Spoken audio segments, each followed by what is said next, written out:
உங்கள் சத்யாவில் இப்பொழுது ஆடி அதிரடி தள்ளுபடி. என்று தனியும் இந்த சுதந்திர தாகம்னு நம்ம தியாகிகள் பாடினாங்க. இப்ப சுதந்திரம் வாங்கி 80 ஆண்டுகள் ஆக போகுது.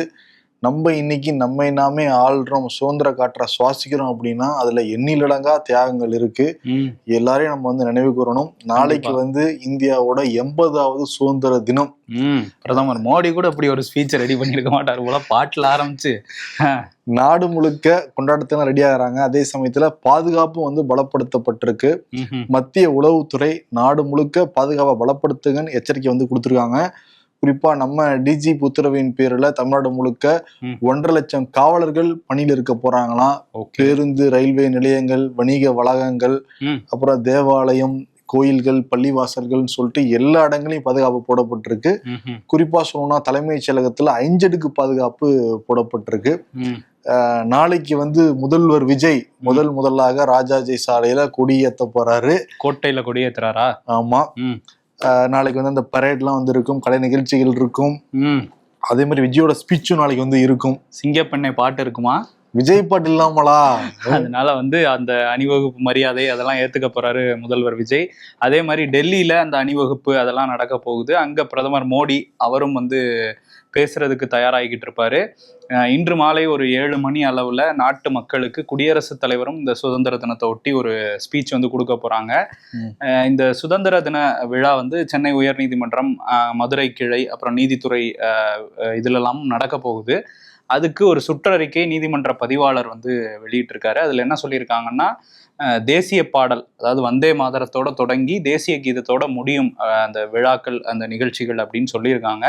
தமிழ்தாய் வாழ்த்துக்கு சென்னை உயர்நீதிமன்றம் இடம் கொடுக்கலையா அப்படிங்கிறது ஒரு சர்ச்சையா மாறி இருக்கு.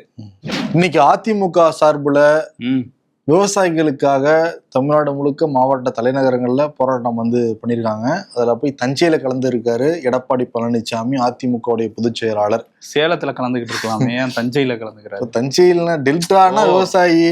நானும் டெல்டாக்காரன் தான் இவரும் சொல்லுவாரோ? அதெல்லாம் சொன்னா மக்கள் ஏத்துக்க மாட்டாங்க. அவருக்கே தெரியும் அப்படிலாம் சொல்லக்கூடாது அவசரம்ட்டு. அதனால விவசாயின்னு மட்டும் சொல்லிக்குவாரு, ஏழை விவசாயியின் மகன். இப்ப நானும் விவசாயி, நீங்களும் விவசாயி, எல்லாரும் இங்க வெயில நின்றுகிட்டு இருக்கோம், வாடிக்கிட்டு இருக்கோம், 24 மணி நேரம் உழைச்சிக்கிட்டு இருக்கோம். ஆனா இப்ப முதல்வர் ஒரு தனி அறை ஏற்பாடு பண்ணிக்கிட்டு இருக்காரு.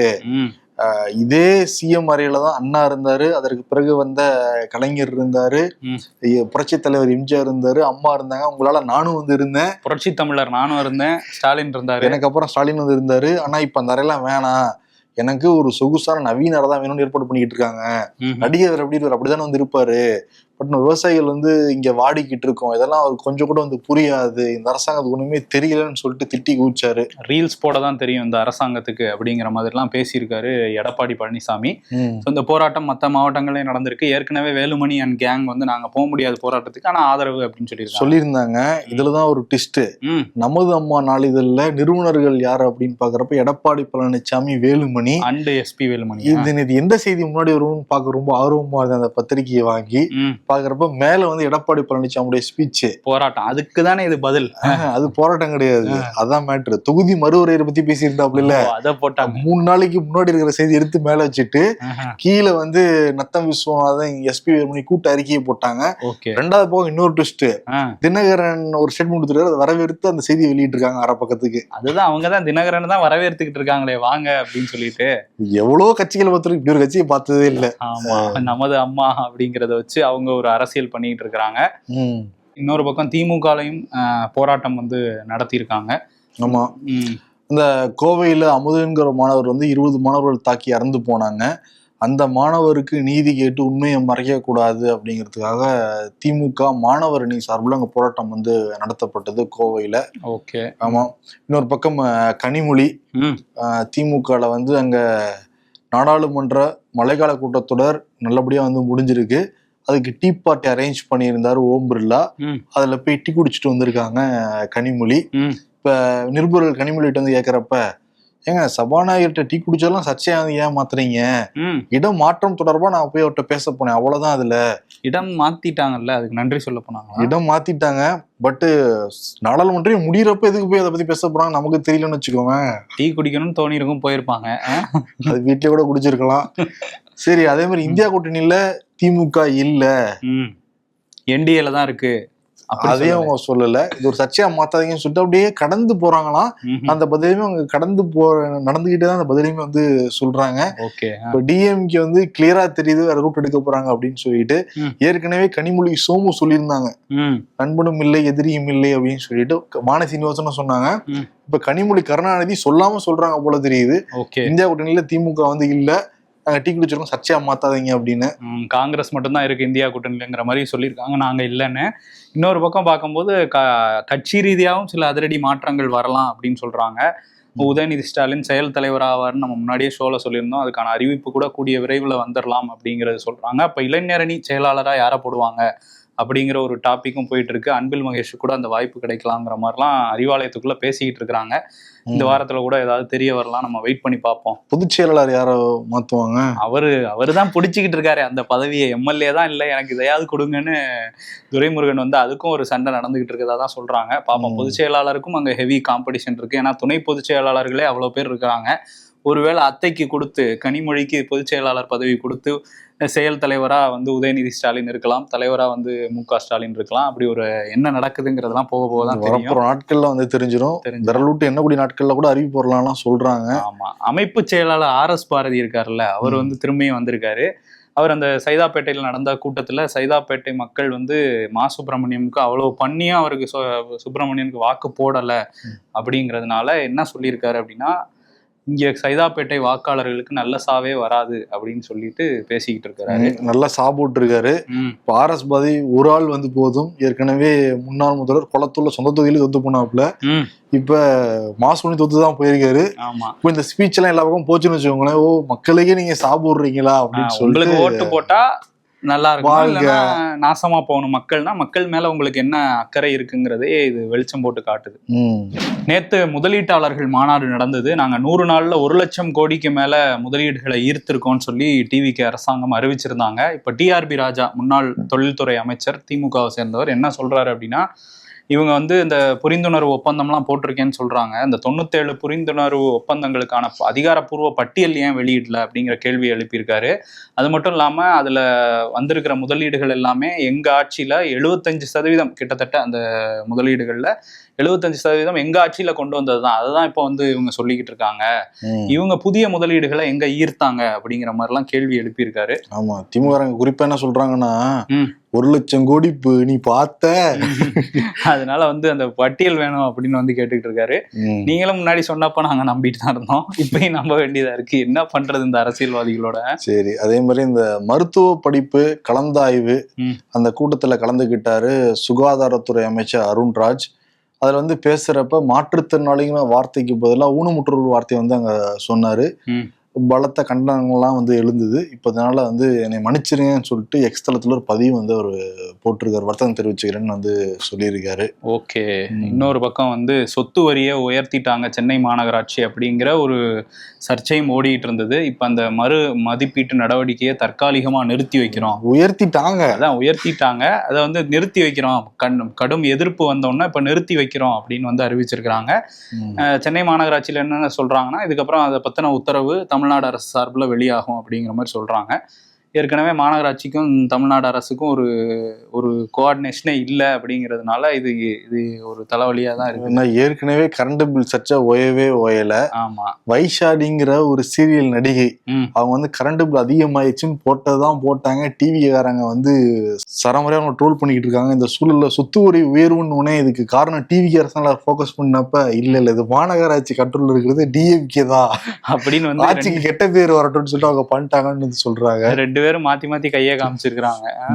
கிருஷ்ணகிரி மாவட்டம் ஓசூர் பக்கத்துல தேன்காணி கோட்டை அப்படிங்கிற ஒரு ஊர் இருக்கு. அந்த ஊர்ல ஒரு 8 வயது சிறுமி பள்ளி முடிச்சுட்டு வீட்டுக்கு திரும்பிட்டு இருக்கும்போது ஒரு மர்ம நபர் ஒருத்தன் வந்து அவங்கள கடத்திட்டு போய் கொடூரமா பாலியல் வன்கொடுமை செஞ்சு அங்கேயே விட்டுட்டு போயிருக்கான். அதுக்கப்புறம் காயங்களோட அவங்கள மீட்டு அரசு மருத்துவமனையில் சேர்த்திருக்காங்க. இப்போ சிகிச்சை கொடுத்துட்டு இருக்காங்க. இந்த அதிர்ச்சிகரமான சம்பவத்தை விசாரிக்க ஒரு 3 தனிப்படை அமைச்சிருக்கு காவல்துறை. ஸோ இப்படி 8 வயது சிறுமிக்கு கூட பாதுகாப்பு இல்லை அப்படின்னு சொல்லி எதிர்கட்சிகள் கண்டனம் தெரிவிச்சுட்டு இருக்காங்க. அடுத்து வேலூர் குடியாத்தத்துல ரொம்ப ஒரு அதிர்ச்சிகரமான சம்பவம். வேலூர் குடியாத்தம் ஏர்த்தங்கால் பகுதியைச் சேர்ந்தவங்க தாமரை செல்வி குடியாத்தம் காவல் நிலையத்துல தலைமை காவலராக பணியாற்றிட்டு இருந்திருக்காங்க. இது வேலையெல்லாம் முடிச்சுட்டு வீட்டுக்கு வர்றப்ப ஏரிக்கரை பகுதியில் வந்துகிட்டு இருக்கிறப்ப அரவிந்த் தாமரைச்செல்வியோட கணவரே தாமரைச்செல்வி வாகனத்தை வந்து வழிமறிச்சு மறைச்சு வச்சிருந்த கத்தி எடுத்து தாமரைச்செல்வியை மாதிரியா வந்து குத்தி இருக்காரு. ரத்த வெள்ளத்துல தாமரைச்செல்வி சரிஞ்சிருக்காங்க. அந்த கத்தி எடுத்து அவரே வந்து குத்திக்கிட்டாரு. உடனே அங்கிருந்த பொதுமக்கள் காவலர்கள்லாம் வந்து தாமரைச்செல்விய ஹாஸ்பிட்டலுக்கும் அரவினையும் ஹாஸ்பிட்டலுக்கு வந்து கூட்டிட்டு போனாங்க. தாமரைச்செல்வி இறந்து போயிட்டதா சொல்றாங்க. அரவினுக்கு வந்து சிகிச்சை கொடுத்துட்டு இருக்காங்க. குடும்ப பிரச்சனை காரணம் வந்து சொல்றாங்க. பட் ஒரு காவலர் உடையிலேயே குத்தி கொண்டு இறந்ததுங்கிறது அந்த சம்பவம் அந்த பகுதியில் பரபரப்பா வந்து பேசப்படுது. தூத்துக்குடி மாவட்டம் ஆறுமுகநேரி அந்த பகுதியில் உள்ள ஒரு தாவேக்கா பெண் நிர்வாகி காவல்துறையில ஒரு புகார் கொடுத்துருக்காங்க. என்னன்னா பாலியல் தொல்லை கொடுக்குறாங்க கட்சியை சேர்ந்த சிலரே அப்படிங்கிறதான் புகார். தாவேக்காவோட நகரச் செயலாளர், அந்த ஆறுமுகநேரி நகரச் செயலாளர் நிவாஸ் கண்ணன்கிறவர் இந்த தேர்தல் காலத்தில் நாங்கள் ஒன்றா பணி செஞ்ச போதே நான் வந்து உனக்கு பெரிய பொறுப்பு வாங்கித்தரேன் அப்படின்னு டபுள் மீனிங்லாம் நிறைய பேசிகிட்டு இருந்தார். அதுக்கப்புறம் சில பேரோட அட்ஜஸ்ட் பண்ணினா பெரிய பொறுப்புக்கு போயிடலான்னு சொல்லி என்னை தொடர்ந்து டார்ச்சர் பண்ணிருக்காரு. அவரோட தாவேக்கா பிரமுகர் ரூஸ்வெல்ட் உள்ளிட்ட சிலரும் சேர்ந்து எனக்கு பாலியல் மிரட்டல் விடுத்துக்கிட்டே இருக்காங்க, தொடர்ச்சியாக அந்த மாதிரி பண்ணிட்டு இருக்கிறாங்கன்னு புகார் கொடுத்துருக்காங்க. ஒரு பக்கம் முதல்வர் விஜய் வந்து பெண்கள் பாதுகாப்பு அப்படின்னு பேசிட்டு இருக்கிறாரு, அதுக்கு ஒரு தனி படை அமைச்சிருக்கிறாரு. ஆனால் அவர் கட்சியில் இருக்கிற படை அவங்களே வந்து பெண்களுக்கு இப்படி பாலியல் தொல்லை கொடுக்குறாங்கங்கிறது, அதுவும் கட்சி நிர்வாகியாக இருக்கிற ஒரு பெண்ணுக்கே கொடுக்குறாங்கிறது, முதல்ல கட்சியிலே நிறைய பேரை களை எடுக்க வேண்டியது இருக்கு முதல்வர் விஜய்க்கு. அவங்க கொடுத்தது ரொம்ப அழுகுறாங்க. அந்த பெண் பார்க்கவே முடியல, ரொம்ப பாவமாக வந்திருந்தது. அதே மாதிரிதான் வந்து கரூர் குளித்தலை பகுதியில் ராஜலிங்கம்ங்கிற லாரி டிரைவர் நேற்று ஒரு வீடியோ வந்து வெளியிட்டு இருந்தாரு. நான் பூச்சி மருந்தை குடிச்சிட்டேன், நான் சாக போறேன்னு சொல்லிட்டு அந்த வீடியோ வந்து போட்டிருக்காரு. ராஜலிங்கத்துடைய மனைவி தனலட்சுமி 6 வருஷத்துக்கு முன்னாடி காதலிச்சு திருமணம்லாம் பண்ணிக்கிட்டாங்க. அப்புறம் 2 பேருக்குள்ள சர்ச்சை வந்து ஏற்பட்டு சண்டை வந்து இப்ப தனலட்சுமி ராஜலிங்கம் கூட இல்லை. இந்த தனலட்சுமி யாரு அப்படின்னா கடவுர் டிவிகேல ஒன்றிய மகளிரணி செயலாளராக இருக்காங்களாம். அதே பகுதியில கடவுர் தெற்கு ஒன்றிய செயலாளர் மகாலிங்கம். இந்த மகாலிங்கத்துக்கும் தனலட்சிக்கும் தொடர்பு ஏற்பட்டதா சொல்றாங்க. தகாத உறவுல இருந்ததா வந்து சொல்றாங்க. 2 பேரும் தகாத உறவுல ஈடுபட்டு இருந்தப்ப கார்ல இருந்து ஏதோ வீடியோ எடுத்து அந்த ஏரியா முழுக்க வெளியேறிச்சுன்னு வேற சொல்றாங்க.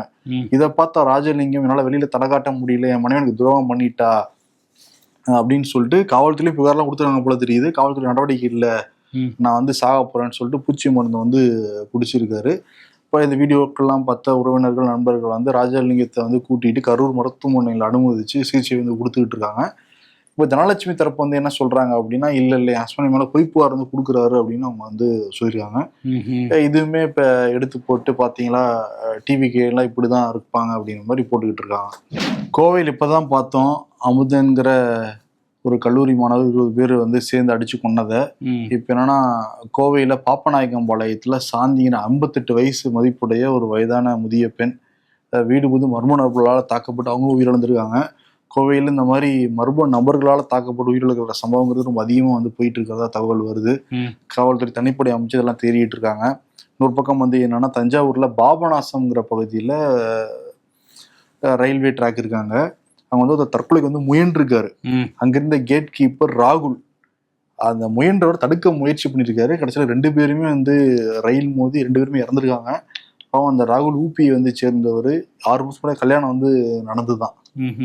தற்கொலை அந்த எண்ணமே வந்து ரொம்ப தவறு தான் அது. பட் இப்போ ஒருத்தர் காப்பாற்ற போனவர் இறந்து போயிட்டாருங்கிறது ரொம்ப அதிர்ச்சியா தான் வந்து இருந்தது. ரொம்ப சோகமான விஷயம் தான் அது. காங்கிரஸ் தலைவர் மல்லிகார்ஜுன கார்கேயை சுத்தி இப்போ ஒரு புதிய சர்ச்சை உருவாயிருக்கு. அவர் நாடாளுமன்றத்தில் பேசுறப்ப என்ன சொல்றாரு அப்படின்னா, ஆகஸ்ட் 8ஆம் தேதி உத்தரகாண்ட் ஹலத்வானி ராம்லீலா மைதானத்துல நான் வந்து பேச போனேன். அங்க நான் பேசி முடிச்சுட்டு வந்தவொடனே ஸ்ரீராம் சேனா அப்படிங்கிற அமைப்பை சேர்ந்தவங்க அங்க போய் சுத்தம் பண்ணியிருக்காங்க. கங்கை புனித நீர்னு சொல்லி அதை ஊத்தி அந்த இடத்த புனிதப்படுத்துறாங்களாம், சுத்தப்படுத்திருக்காங்க. இன்னொன்னு தாண்டி நான் வந்து இஸ்லாமியர்களுக்கு எதிராக பேசினதாகவோ அங்கிருந்த கூட்டத்தில் இஸ்லாமியர்களுக்கு ஆதரவு கோஷம் போட்டதாகவும் சர்ச்சையான கருத்துக்கள் வந்து சொல்றாங்க அப்படின்னு சொல்லிட்டு, நான் எந்த மதத்துக்கு எதிராக கருத்துக்களை சொல்லலைங்கிற முதல் பாயிண்ட்டை சொல்லிட்டு, அடுத்து வந்து நான் பட்டியலினத்தை சேர்ந்தவன் தான், நான் ஒரு தலித்து தான், ஆனால் அதை வச்சுட்டு எங்கேயுமே நான் போய் ஆதாயமோ இதோ நான் தேடணும்னு வந்து நினைக்கவே இல்லை, இப்படி பண்ணது நிச்சயமா வந்து நியாயமே கிடையாது, இது நான் ரொம்ப அவமானமா அதை கருதுறேன்னு சொல்லிட்டு நாடாளுமன்றத்திலேயே பதிய வச்சிருக்காரு. ஏன்னா வந்துட்டு இது எப்படின்னா அவங்க பட்டியலின சமூகம், அவங்க வந்துட்டு போனால் அந்த இடத்துல தண்ணி ஊற்றி கழுவுறது, இப்படிலாம் வந்து சில மனுஸ்மிருதி இதிலலாம் இருக்குது. அதை தான் ஃபாலோ பண்ணியிருக்காங்க அங்கே உள்ள அந்த ஸ்ரீராம் சேனாங்கிற அமைப்பு அப்படின்னு சொல்லிட்டு சிபிஎம் சிபிஐன்னு பல கட்சிகள்ல இருந்தும் கண்டனம் வந்திருக்கு. குறிப்பாக சிபிஎம்ல என்ன சொல்கிறாங்க அப்படின்னா, அந்த ஸ்ரீராம் சேனாவோட தலைவர் கிரிஷ் சந்திர பாண்டே அவர் வந்து இந்த பாஜகவோட நெருங்கிய தொடர்பில் இருக்கிற அந்த விஸ்வ இந்து பரிஷத் அமைப்புலலாம் வந்து தலைவராக இருந்திருக்கிறாரு. அந்த புத்தியே இப்படிதான் இருக்கும், பாஜகவினரோட புத்தியா அவங்க பட்டியல் இனத்துக்கு எதிரானவர்கள் அப்படிங்கிற மாதிரி இப்ப எதிர்கட்சிகள் சொல்ல ஆரம்பிச்சிருக்கிறாங்க. இந்த விவகாரம் டெல்லியில ஒரு பெரிய அதிர்வை தான் ஏற்படுத்தியிருக்கு. ஏன்னா குடியரசு துணைத் தலைவர் கூட இதை வந்து கண்டனம்லாம் தெரிவிச்சிருக்கிறாரு. ஆமா, நிச்சயம் வந்து தீண்டாமை ஒரு பாவச்செயல் கருத்தை பதிவு வச்சிருக்காரு சிபி ராதாகிருஷ்ணன். இதுக்கு ஜேபி நட்டா என்ன சொல்றாரு அப்படின்னா, அதை நாங்கள் விசாரிச்சுட்டு என்ன நடந்ததுங்கிறத நாங்கள் தெளிவுபடுத்துவோம்னு வந்து சொல்றாங்க. பட் இப்படி நடந்ததுதான் தவறுன்னு சொல்லிட்டு பிஜேபி சொல்லுது. நடவடிக்கை எடுப்பாங்களா ஸ்ரீராம் சேனாவுக்கு எதிரா அப்படின்னு தான் நம்ம பார்ப்போம். முன்னாள் பிரதமர் தேவகவுடா, அவரோட பேரன், அவரும் முன்னாள் எம்பியா இருந்தவர் தான் பிரஜ்வல் ரேவண்ணா. அவரு பல பெண்களுக்கு பாலியல் தொல்லை கொடுத்தாருன்னெலாம் வழக்குலலாம் சிக்கி ஒரு பாலியல் வழக்கில் அவருக்கு லைஃப் சென்டென்ஸ் வந்து கொடுத்து சிறையில் தான் இருக்காரு. இப்போ அந்த சிறையில் ஒரு அதிரடி ரைடை கிரைம் பிரான்ச்லேருந்து நடத்தியிருக்காங்க. நடத்தும் போது அவர் செல்ஃபோன் பயன்படுத்துகிறாரு அப்படிங்கிறது தெரிய வந்திருக்கு. அவருக்கு சில ஒரு 5 ஸ்டார் ட்ரீட்மெண்ட் கொடுக்குறாங்கிற மாதிரியான குற்றச்சாட்டுகளும் கிளம்பி இருக்கு. அதை ஒட்டி விசாரணையும் நடந்துகிட்டு இருக்கு. இப்போ இது ஒரு யாரா இருந்தாலும் நாங்கள் நடவடிக்கை எடுப்போம்னு அங்கே உள்ள காங்கிரஸ் அரசாங்கம், ஏடிஜிபியா இருந்தாலும் சரி, ஒரு சிறைத்துறையை சேர்ந்த ஒரு கான்ஸ்டபிளா இருந்தாலும் சரி, இதுல கடுமையான நடவடிக்கை எடுப்போம்னு சொல்லியிருக்காங்க. என்ன பெரிய காதல் வலி? 30 நாளா சம்பாரிச்ச காசு 30 நிமிஷத்துல காலி ஆகிற வழி அனுபவிச்சிருக்கியா? நைட் ஆனா தூங்குறதுக்கு கஷ்டப்பட வேண்டியதா இருக்கு, காலையில ஆனா தூக்கத்துல இருந்து எந்திரிக்க கஷ்டப்பட வேண்டியதா இருக்கு. என்ன வாழ்க்கடா அப்படின்றாங்க.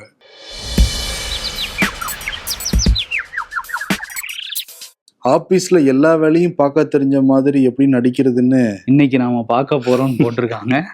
கடந்து போறதான வாழ்க்கை. நீ எவ்வளவு தாண்டா கடந்து போறது? அரசியல்ல இதெல்லாம் சாதாரணமாப்பா.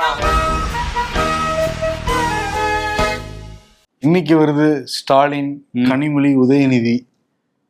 இவங்க போற பாதை இனிமேல் பூ பாதை. தாமரை பூவா இல்ல அந்த மாதிரிதான் அந்த சிக்னல்ஸ் இருக்கு.